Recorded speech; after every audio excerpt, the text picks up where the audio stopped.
So this really goes hand in hand with referrals. So we got lucky here because a lot of times when people come to me and they say, "I'm just starting, what should I do first?"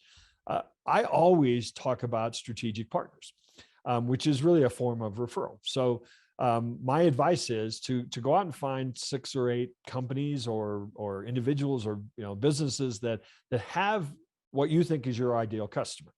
So, for example, when I was getting started, a lot of software companies were just starting to try to sell to small businesses. So, I targeted a handful of software companies and I produced an ebook and a webinar.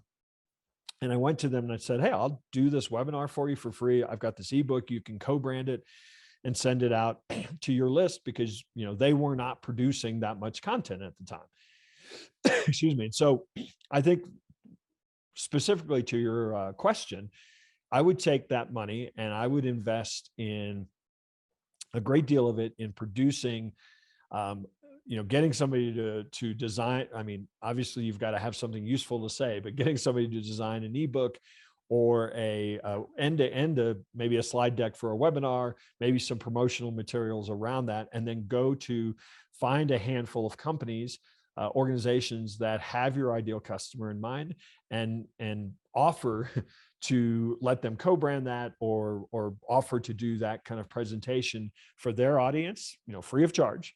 And what obviously, your hope is that you are going to gain then tremendous amount of exposure. It's going to be exposure from a trusted partner who's saying, what you're talking about, and which is far better than you saying, what you talk about.